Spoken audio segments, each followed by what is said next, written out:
So bismillahirrahmanirrahim. Alhamdulillah. Hari ni yang bermulanya malam ini dah masuk 2 Zulhijjah. Jadi bererti kita dah masuk bulan yang mulia, bulan yang Allah Subhanahu Wa Taala muliakan, bulan yang terakhir dalam bulan Islam sebelum kita masuk ke tahun yang baru, bulan yang penuh dengan barakah, penuh dengan pengorbanan, yang mana pengorbanan demi pengorbanan yang mana kita boleh simbolikkan dengan kisah Nabi Ibrahim alaihissalam. Betul. Kan? Dan hari ini ceritanya adalah berkaitan dengan hasil. Kita akan cerita tentang hustle culture. Sebab bila sebut pasal hasil is related to Zulhijjah juga actually, tapi dia tak secara direct. Sebab kita bila cerita pasal Zulhijjah, come to our mind is apa tu orang cakap tu, apa nama dia, pengorbanan. Orang cakap tu penuh dengan satu perkara yang kita perlu lepaskan, macam itulah. Lepaskan macam mana? Let it go. Macam tu lah, Ustaz dah nyanyi. Macam tu. So hari ni insyaAllah podcast ini dibawakan khas oleh AR Academy. Alah salah pula. Macam mana, macam mana tak synchronize ni? Okay, 1, 2, 3. AR. Salah. Mana satu ni? Okay, sabar. Saya start dulu. Podcast ini dibawakan khas oleh AR Academy SG, learn the easy way. Saya Ustazah Maria dan bersama saya Ustaz Afi. Dan minggu ini adalah minggu birthday Ustazah. Kita ada butang lah. Butang kita boleh clap. Mana tadi? Manakah dia? Kita clap sikit.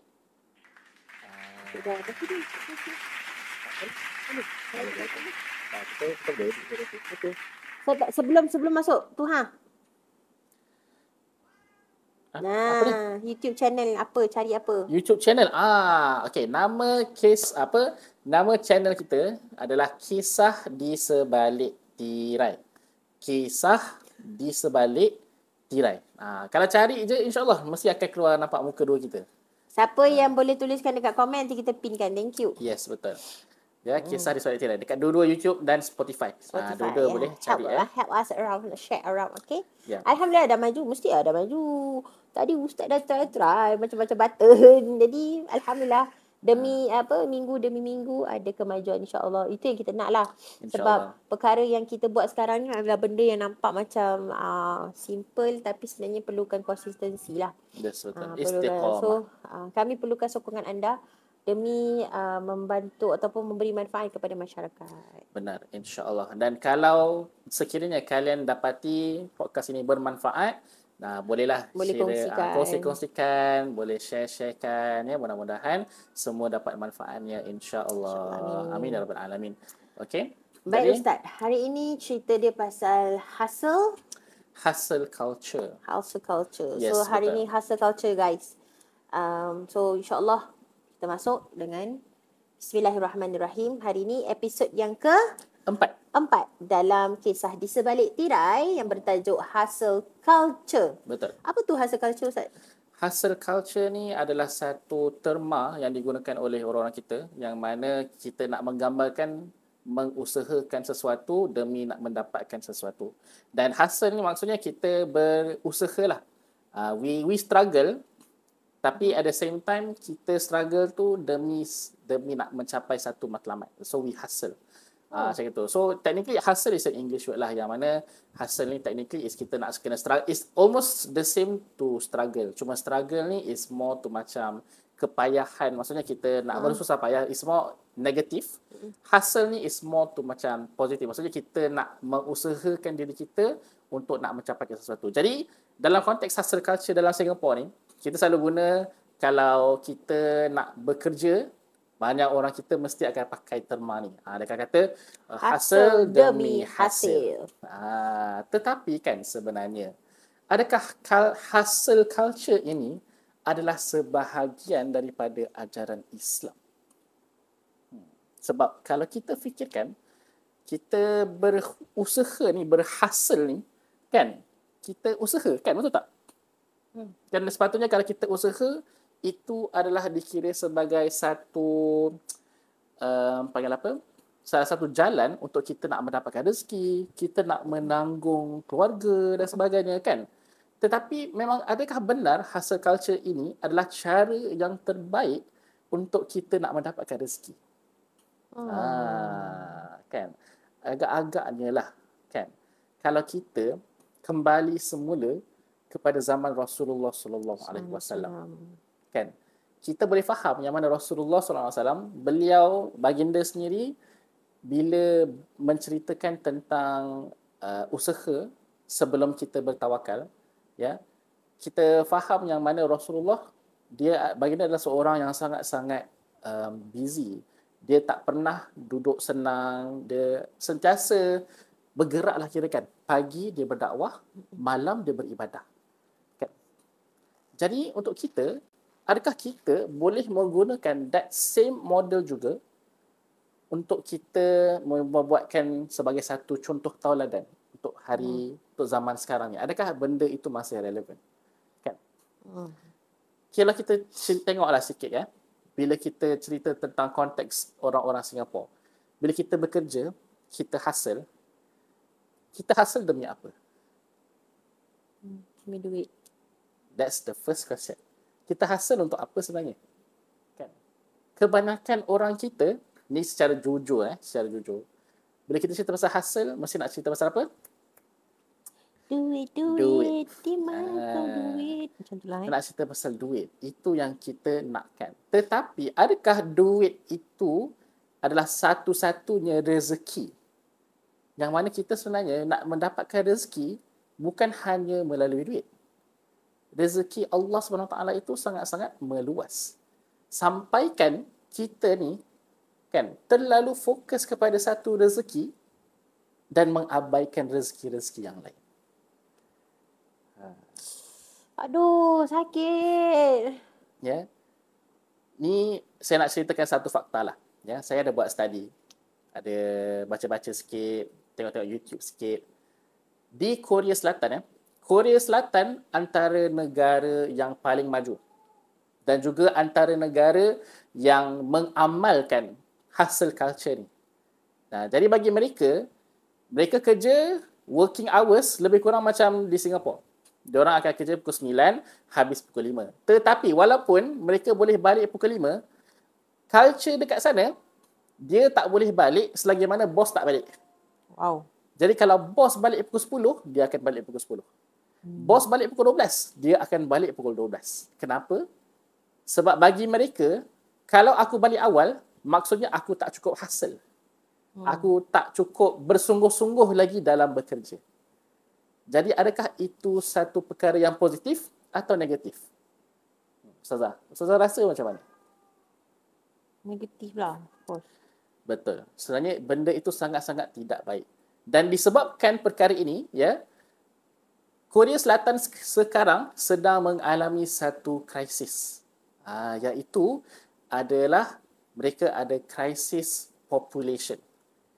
Population crisis. Yang mana di Korea Selatan, kadar kelahiran anak sekarang semakin menurun, semakin merendah. Sekarang dekat Korea Selatan, selalunya lah purata, ya, kalau di Malaysia dan Singapura, satu keluarga ataupun satu pasangan untuk mendapatkan anak, rata-ratanya dalam satu keluarga ada dalam 2 anak ataupun mungkinlah 1 anak. Tapi di Korea Selatan, tahu berapa tak? 0.7.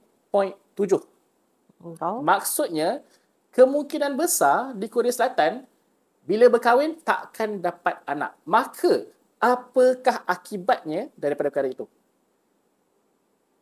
Jadi, ada kajian yang mengatakan, dalam masa ataupun dalam tahun 2060, Korea Selatan akan dipenuhi 60% dengan orang tua. Dan 40% sahaja orang-orang muda. Jadi, siapakah yang akan menjadi penerus orang-orang Korea? Siapa lagi yang nak menghidupkan semula budaya mereka? Dan ini sebenarnya adalah mereka sedang menuju ke arah kepupusan. Kalau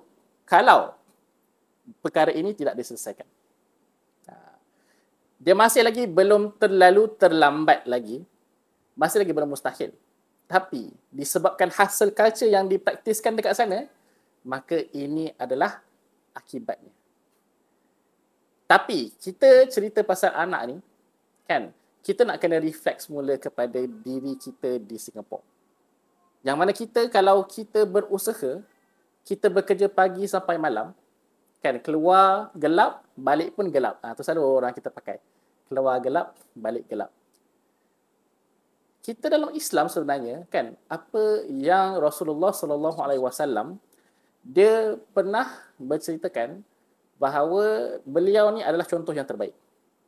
Dan kalau saya recap balik tadi, kita selalu cakap yang Rasulullah ni selalu busy. Tapi how busy is Rasulullah SAW? So sebenarnya Rasulullah SAW ya, dalam kesibukan baginda berdakwah, baginda selalu ada masa untuk isteri, baginda selalu ada masa untuk anak, baginda selalu ada masa untuk cucu. Jadi untuk orang kita dekat sini, when was the last time that we had quality time with our family? Selalunya kan, orang kita kalau nak cerita pasal quality time, kita mesti akan fikir, oh tak apa, nanti hujung bulan ada duit, kita boleh pergi jalan, kan, kita boleh happy-happy dekat luar. Tetapi kan, adakah cukup sebenarnya? Sekali sebulan mungkin? Ataupun sebulan sekali, kan, sama je, kan. Sebulan sekali tu adakah cukup sebenarnya untuk kita nak katakan kita ada hubungan yang rapat, hubungan yang erat dengan ahli keluarga kita. Bila Ustaz cerita macam tu kan, dia rasa macam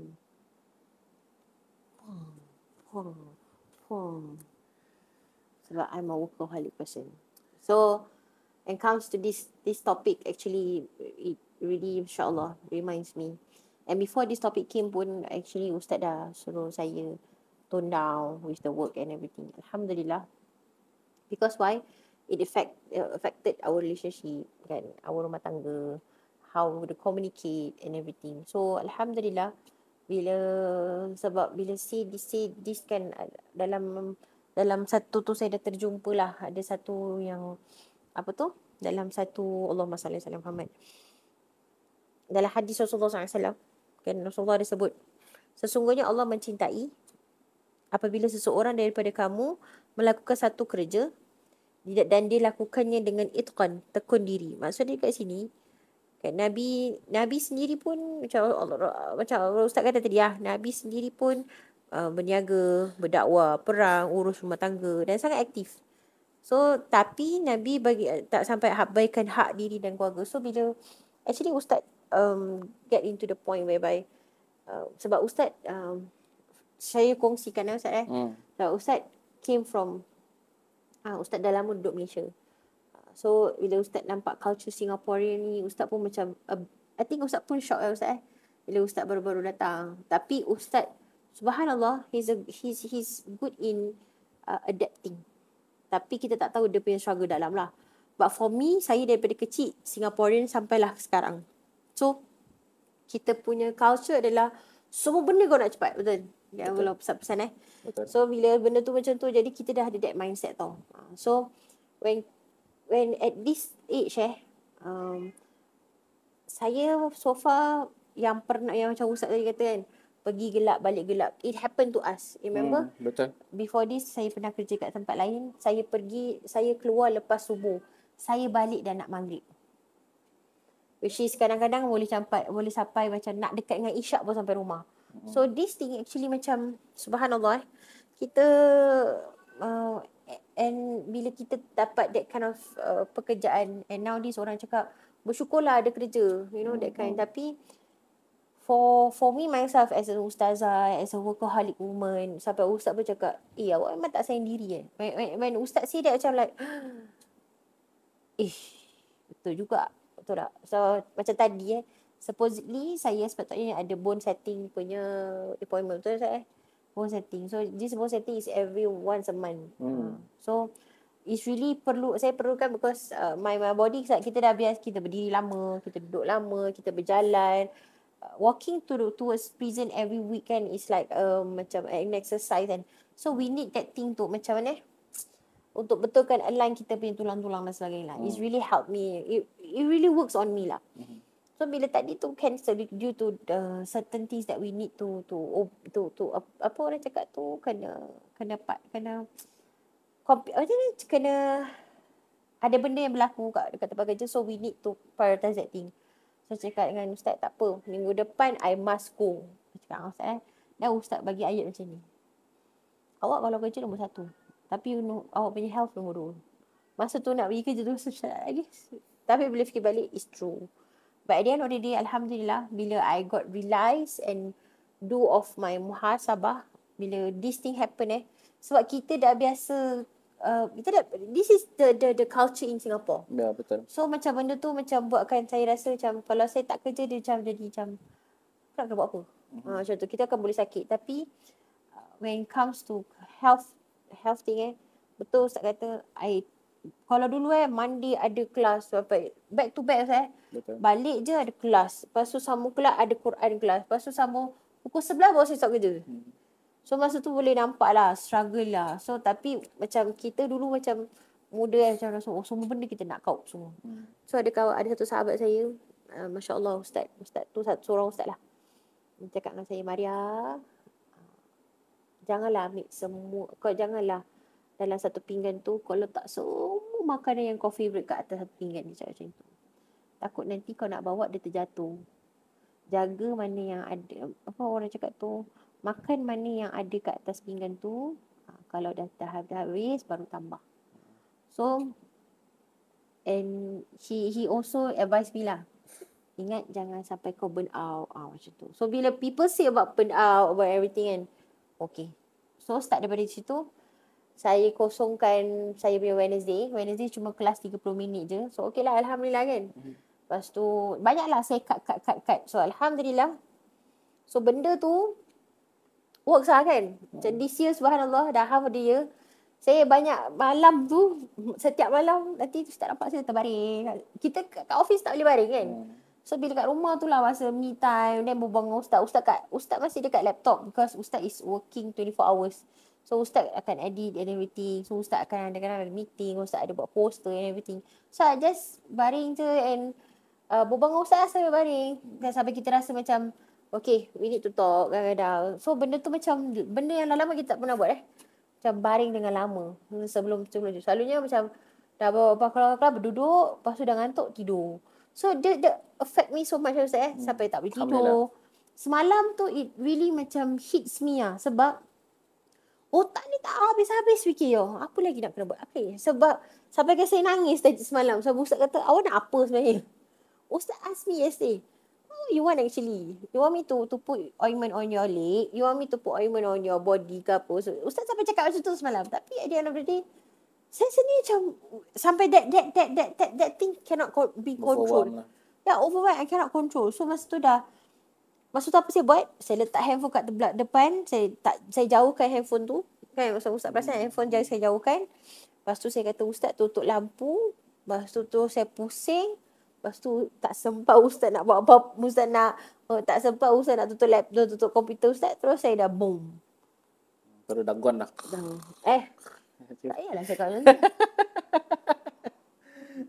Kita ada bukti tau. Contoh je. Dia dah kira dah penat lah. Sebab satu hari tu kita tak qailullah. So Alhamdulillah benda tu jadi praktis lah. So kita dah tidur awal. Selain daripada hari Khamis lah. Hari-hari lain kita tidur awal. So benda-benda macam tu really helps me lah. And tadi pun kita belajar pasal self-care and everything. So Masya Allah kita dah masuk mid 30s pun kan.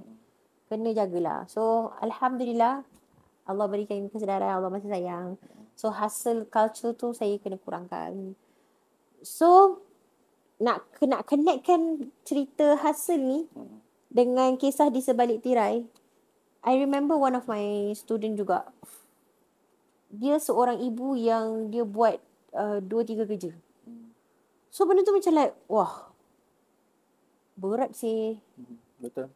Demi nak apa orang cakap tu, nak membesarkan 3 orang anak. 3 orang anak. Demi nak membesarkan 3 orang anak, benda tu jadi macam Masya Allah lah kira kan. Masya Allah. So kita tengok pun sampai kan akhirnya dia buat apa, dia jual barang. Dia jual barang. And dia bawa anak dia ke mana-mana. That's the thing. Masalahnya dia jual barang tu demi hasil tu kan. Jual barang tu sambil bawa anak. Allahu Akbar. This is based on life, true life story lah, based on true story. So benda tu saya macam, then how anak-anak you tahulah mana you buat apa. Dia kata ada yang anak dia tahu, ada yang anak dia tak tahu. But you know what? Allah SWT tu maha kuasa, maha penyayang, maha pengasih kan. Bila mak dia dah dekat dalam, anak-anak dia tak ada satu pun yang follow jejak mak dia. Maksudnya anak-anak dia semua jadi polis, dari orang-orang yang Masya Allah lah bermanfaat untuk masyarakat. There is one scenario of a mother yang single mother, yang hasil 2-3 kerja, tapi at the end of the day dia nampak the fast lane kan, the fast track is, apa tu orang cakap tu, the fast track is jual barang ni. Just imagine dalam sehari you can get minimum 3K satu hari. Satu hari ya. Siapa tak nak? Kan? So orang kan nampak benda tu sebagai satu fast cash. Betul tak? Tapi di sebalik fast cash tu dia fast tu dia je lah. Fast tu je jugalah. So itu yang pertama. And another scenario, there's this a mother juga. I think she's now 50 plus. Kakak ni Masya Allah, sangat Masya Allah. So kalau every time kelas dia akan macam, Ustazah, doakan saya Ustazah. Ustazah jangan tinggalkan saya tau. So tu dia share, dia kata, Ustazah saya ada 3 orang anak. 3 orang anak, 2 kembar. Satu yang normal lah. So ada 2 kembar. Dan dia kata apa tau? Ketiga-tiga anak saya semua macam saya. Dan saya kata, why it happen lah? Macam mana boleh jadi itu? Sebab daripada kecil dia abandon lah. Maksudnya kerja, balik rumah, angkat barang, tapi tak take care of the children. So dia ambil barang tu depan anak-anak. Allah. So bila ambil barang tu depan anak-anak macam curious ni apa lah macam tu. Yalah, betul. So ada juga yang macam gitulah. But at the end of the day, subhanallah, yang kita nampak hasilnya adalah satu benda yang kita nak cakap dekat sini, keyakinan kita pada rezeki. So tadi pun Ustaz pun ada nasihat Ustazah lah. The one thing that impact me and make me think truly lah. How far yang kita yakin dengan rezeki Allah SWT. Sebab benda tu dah tulis di Lauh Mahfuz. Rezeki kita bila dan bila. So bila Ustaz cakap macam tu, I step down.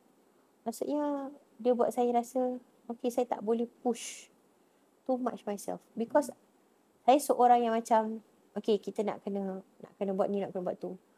But at the end of the day, bila kita kerja 8 hours, 8 hours tu lah yang kita bagi terbaik. So lepas waktu kerja, kita belongs to the family. Macam mana you buat yang terbaik untuk kerja, kerja tu akan ada replacement you. Am I right? Kan? Bila dah ada orang boleh replace you, siapa yang boleh replace you dekat rumah? Betul tak Ustaz? Betul. Tak ada orang boleh replace you dekat rumah. So that moment, I always think this way. No more macam after work lepak dengan kawan kerja, no more. Macam dulu muda-muda, yes lah, kita rasa tak ada apa-apa sangat kan. So at the end of the day, benda tu yang macam tu So Alhamdulillah, so now dah mencapai satu umur ni, Allah bagi satu hikmah lah. Dan hidayah tu, subhanallah. Habis je kerja, balik rumah. Spend time with the husband. Sebab kenapa? With the family. Why? Because I've been outside for so long. So bila kita balik, subhanallah, this is tips saya Ustaz Bila kita cerita pasal hasil juga bila kita balik, then husband tanya how's your work, wife tanya how's your work, how's your day. Then start the communication. So bila tak kira lah siapa yang dekat dalam rumah, siapa yang keluar. Zaman sekarang Ustaz, dah tak kira kan, isteri keluar ke ataupun suami keluar, dua-dua mencari rezeki yang halal, nafkah yang halal. Maksudnya untuk rumah tangga tu sendiri. So sampaikan hari ni orang tak faham. Kalau nafkah suami macam mana, isteri macam mana. Itu based on your communication. Apa yang you dah mempersetujui, apa yang you dah agree to each other, betul? So benda tu jangan sampai macam penyebab hasil tu kita jadi tak betul lah. Maksudnya macam saya cakap kan, kerja sebab apa? Over sangat. Yes, over. So benda macam tu lah. So when it comes to the kisah di sebalik tirai bila saya jumpa this kind of student benda tu macam like, oh, Masya Allah. Oh, make me think lah as a human bila sahabat saya tegur, Maria jangan terlampau ni sangat. Sebab at times bila kita dah, you just imagine I'm working from Monday to Sunday. And Saturday Sunday tu my workplace kata siapa suruh kau kerja? Betul tak? So at the end kita nak start balik Monday tu penat. Betul tak? So bila terfikir macam tu, saya kata betul. So alhamdulillah, orang takut yang saya kecil hati. Orang takut yang kita macam give up. Bukan give up apa, macam alamak aku dah tak diperlukan ke. No. You have your own hak, betul tak apa? Your own punya boundaries lah. Maksudnya at this point je saya boleh kerja. Macam tu. Macam tadi kan actually I got a call from one ustaz. Dia kata, Ustazah, is it okay? Ustazah ambil phase 1 and the next person ambil phase 2, then you take balik phase 3. Then dia macam takut yang kita ni kecil hati dan sebagainya. Saya kata okay, insyaAllah tak ada masalah. It's a good thing because phase 2 at least Sunday, my Sundays ada kosong, boleh saya rehat. Betul. For family. So bila I convince that words, so alhamdulillah benda tu ustaz tu macam Ana call sebab Ana tak nak ustazah macam apa tu macam kecil hati ke. Kecil hati lah dan sebagainya. Sebab kan kita dah biasa pegang barang kan. Maksudnya pegang barang masa pegang kelas dan sebagainya. So tak nak orang tak nak. But it's a good thing lah. There is a good culture of asking. So alhamdulillah, thank you so much benda tu. So berbalik kepada hasil tadi Ustaz Betul. Apa yang Ustaz rasa Ustaz boleh share macam, yelah Ustaz from outsiders yang mana dia dah duduk Singapore lama. So dia observe Singaporean punya keadaan dan sebagainya kan. Ustaz rasa apa nasihat ke ataupun Ustaz anything you want to top up? I think antara perkara-perkara lah, yalah kita dah membangkitkan isu ni.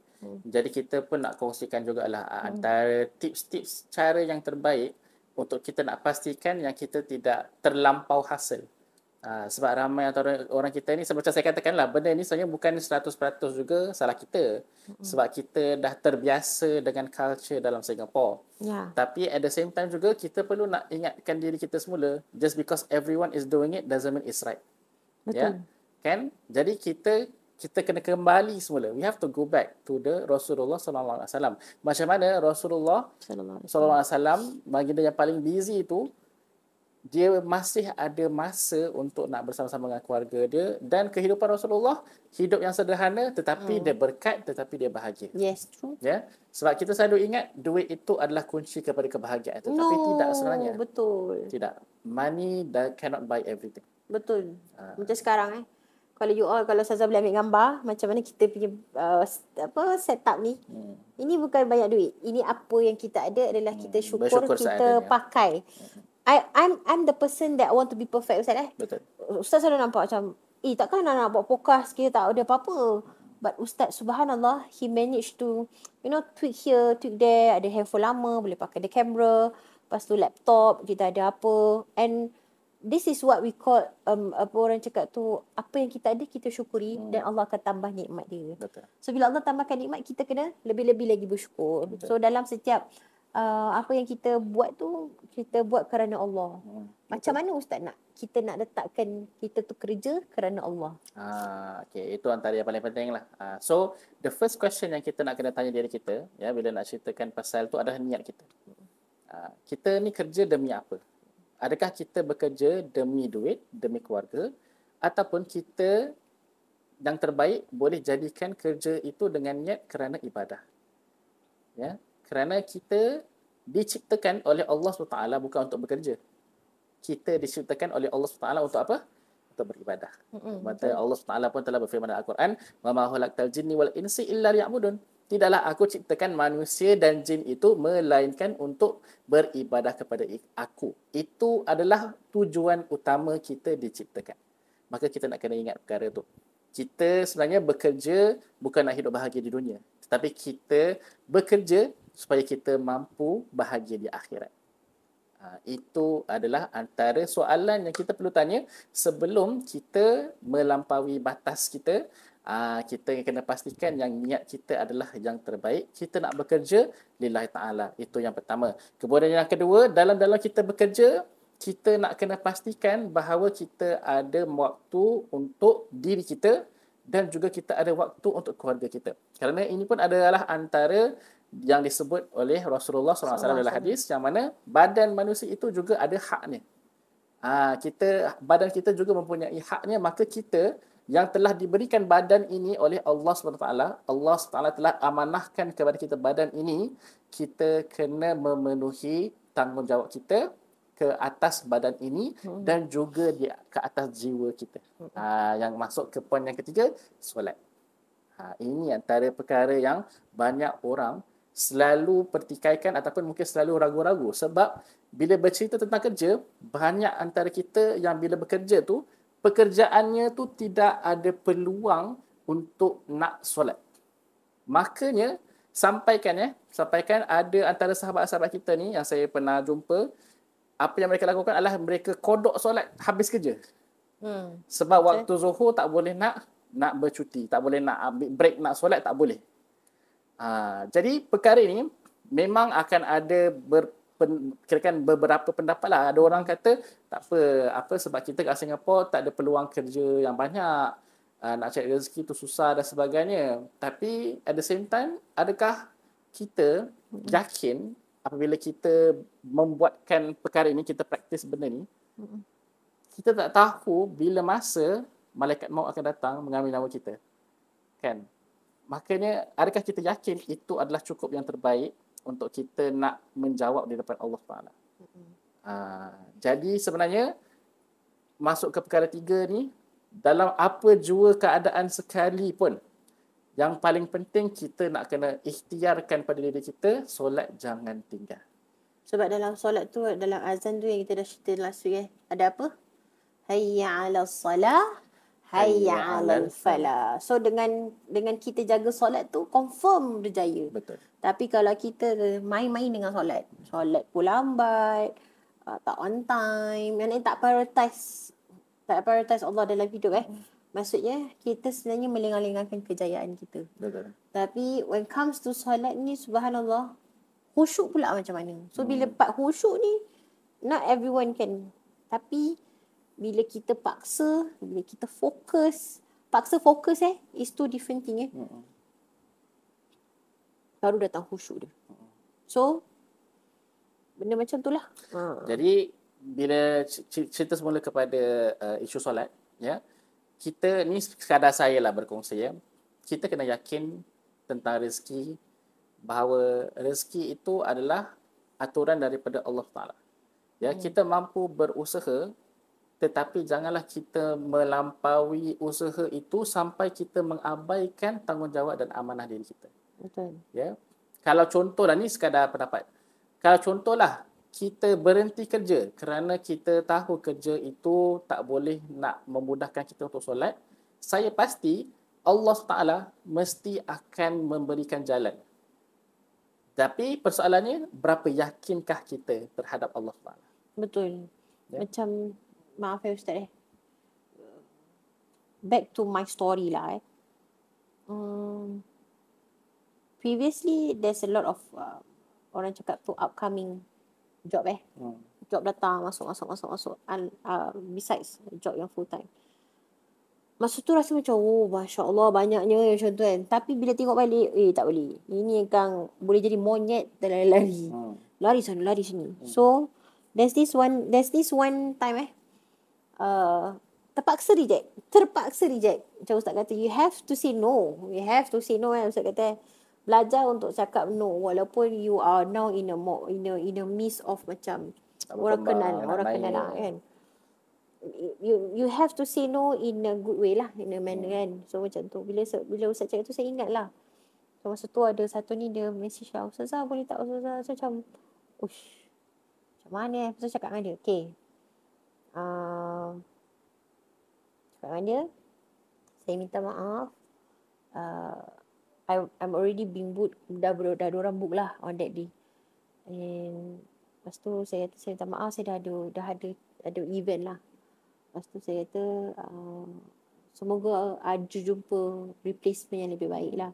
Minta maaf sekali lagi, moga Allah mudahkan segala urusan kita, macam tu lah. So Masya Allah lah, Macam bila dah macam tu, bawa macam lega tau. Lepas tu lagi satu. Datang lagi, Ustazah boleh tak this date? Alamak, macam mana Maksud kita ni kalau boleh tak nak reject lah. Kalau boleh kita nak give the best. Tapi Alhamdulillah bila kita reject tu, Allah replace with a good ustazah. Subhanallah. So maksudnya kita bangga lah dengan kawan-kawan kita kan. Kita cakap, ustazah ni dia jemput Alhamdulillah. So kita pun rasa macam laganya. There's this one time juga ada satu event ni lah. Satu event ni sepatutnya happen on the May tak silap. Then after that dia kata, Ustazah kita kena postpone. Okay lah. Then masa postpone tu saya kata, alamak, if you postpone, dah affected my job lah. Maksudnya my other job. Then dia kata, boleh tak Ustazah tolonglah, kita nak Ustazah. Poster dah keluar. Then saya okay lah. Memandangkan benda tu boleh negotiable Saya kata, okay, moga Allah, kalau kita mudahkan urusan orang, Allah akan mudahkan urusan kita. Itu yang main peranan lah. So bila dia macam tu kan, saya kata, insyaAllah, rezeki tak pernah salah alamat. Macam tu lah. So bila kita kalau macam contoh tempat kerja kita yang baik, kita jagalah. Kan? Kalau tempat kerja kita yang tak memberikan kita ruang untuk kita menjalankan agama kita seharian, then a better way to carilah. Maksudnya cari pekerjaan yang lain. Kalau macam saya sendiri, Alhamdulillah, kan, dapat pekerjaan yang macam gini, kena jagalah. Maksudnya jaga apa? Jaga hak Allah lah. Allah dah bagi kan. Allah dah bagi means you kena jaga. Jaga apa? Solat. Bila jaga solat, Allah akan tunturkan solat tersebut. Betul tak Ustaz? Yes, betul. Jadi kembali semula, tadi saya dah kongsikan 3 yang pertama tu adalah kita punya niat. Kan? Lepas tu kita punya nak tahu kita punya limit macam mana. Lepas tu yang ketiga adalah kita punya solat, tak boleh tinggal. Kemudian yang keempat adalah bila kita nak menceritakan tentang rezeki, kita kena ingat rezeki itu bukan hanya pada duit sahaja. Rezeki bukan hanya pada duit. Rezeki ni datang dalam pelbagai bentuk, dari segi kesihatan, dari segi keluarga. Betul. Ada banyak sebenarnya rezeki-rezeki yang Allah SWT telah berikan kepada kita yang tak mampu dibeli dengan duit. Contohnya kesihatan kita. Betul. Mata kita, badan kita. Kan Allah SWT berikan kita mata yang baik, badan yang sihat, kita mampu beribadah, kita mampu bekerja. Kalau contohlah kita nak tradekan badan kita ni dengan duit, kita pasti tak nak. Betul. Betul tak? Memang tak boleh dibeli dengan duit. Kemudian selain daripada itu, kita juga ada ahli keluarga kita. Kan kita ada mak ayah, kita ada anak-anak, kita ada suami, ada isteri, mungkin ada yang ada cucu dan sebagainya. Kan kita nak kena ingat hidup ini sementara sahaja. Kita tak perlu mengejar cita-cita yang dikejar oleh orang lain, walhal kita tahu cita-cita kita apa, iaitu kita nak bahagia di akhirat. Maka bila kita ada mindset sebegitu, maka kita akan lebih tenang. Kita tak terlalu risau, alamak duit tak cukup, alamak duit tak cukup. Kita yakin bahawa aturan Allah itu cantik dan Allah pasti tidak akan mengabaikan hamba-hambanya. Ya. Sebagaimana Allah telah menciptakan haiwan di luar sana, di hutan, tak ada duit pun boleh hidup. Kita apatah lagi manusia yang berakal ini, pasti ada rezeki kita yang Allah telah sediakan untuk kita. Macam tadilah. Betul. Nak order coffee bean. Sorry Ustaz, nak order coffee bean. Ada orang tiba-tiba hantar duit. Alhamdulillah. Terima kasih kepada yang sponsor. Moga Allah murahkan rezeki anda. Amin, insya-Allah. Perluaskan rezeki anda. Dan satu lagi lah yang terakhir Ni tips cepat kaya. Wah, apa tu Ustaz? Tips cepat kaya dalam Islam sebenarnya dah ada perkara ni. Lama dah dikongsikan, lama dipraktikkan oleh baginda Rasulullah SAW, iaitu sedekah. The power of sedekah, guys. Sedekah tu bila kita memberi, Allah pasti akan menggantikan semula.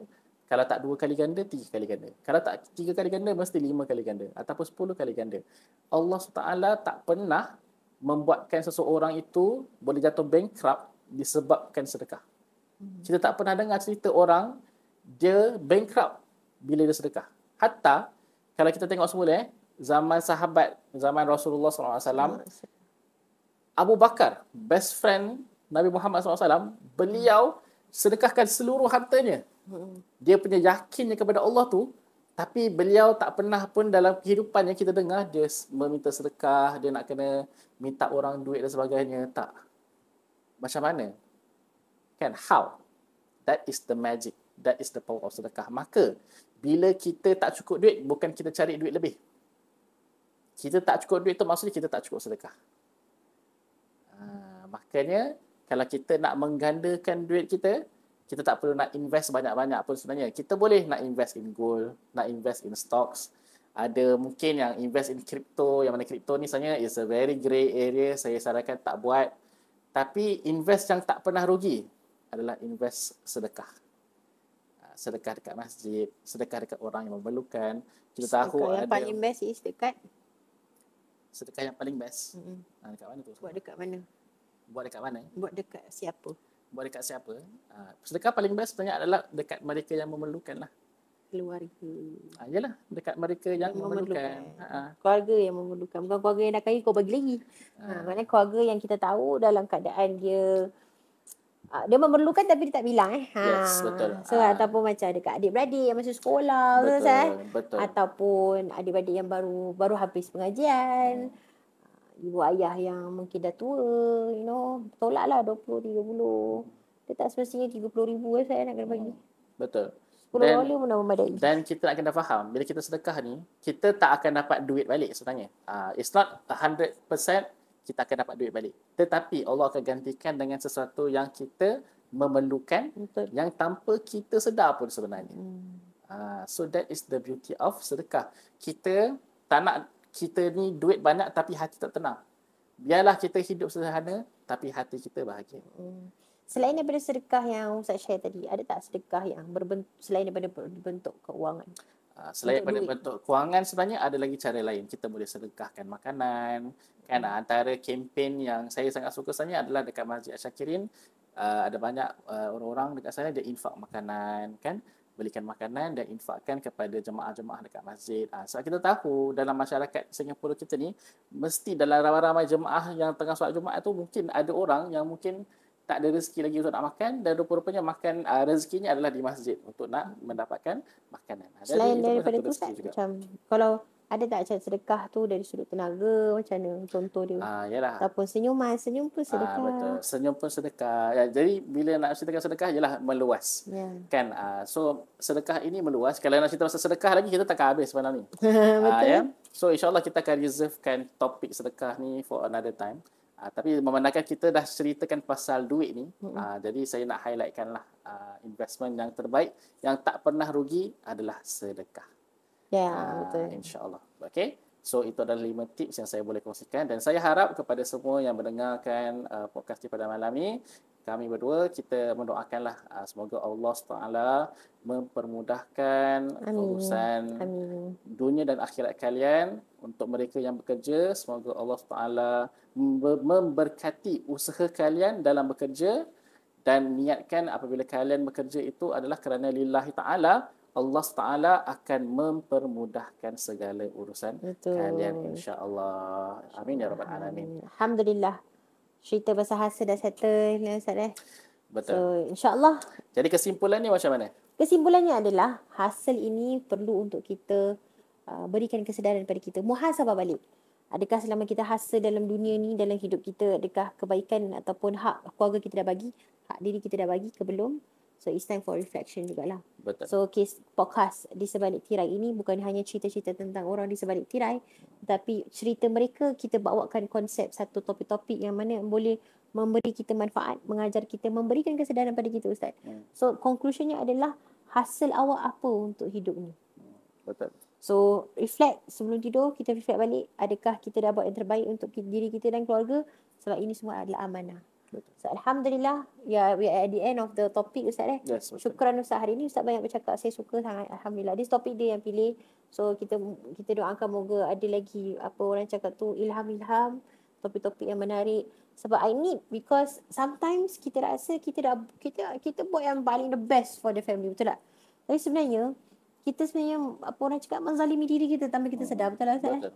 So itu yang perlukan. So at the end of the day, sekarang kita nak faham in this podcast adalah apa yang kami sampaikan mungkin ini dari sudut pandangan kami. Jadi kalau ada feedback yang menarik, ataupun feedback-feedback yang boleh membangunkan kami kan, memberikan semangat, untuk perbaiki dan sebagainya, Betul. we are welcome. Ya, betul. Kita nak kongsikan ni bukan kita dah pandai. Betul. Tapi kita berkongsi ni supaya kita boleh panggil apa, sama-sama pandai. Sama-sama kita mengingatkan, sama-sama kita membangun, dan kita nak adakan that ukhuwah sesama kita. Betul. Kita kalau boleh dalam hidup ni kita tak nak berjaya seorang. Kita Betul. nak berjaya bersama-sama. Betul. So begitu. untuk alhamdulillah kita for this live podcast, okay, for our live podcast ni kita tutup sini dulu. Kita akan sambung di lain waktu insya-Allah. InsyaAllah. So stay tune dulu bagi yang tengah tunggu kita nak respon-respon, stay tune dulu saya. Yes, betul lah. Nanti kita ada Q&A session untuk kita punya Our penonton live audience ni. Tunggu sekejap. Jangan pergi mana-mana. Kan. Okay, Ustaz, thank you so much Ustaz for this week. Alhamdulillah. Barakallahu fikum. Semoga Allah SWT permudahkan. InsyaAllah kita jumpa di minggu hadapan dalam podcast Kisah di Sebalik Tirai yang dibawakan khas oleh AR Academy SG. Learn the easy way. Alhamdulillah. Itu sahaja. Thank you so much. Alhamdulillah. So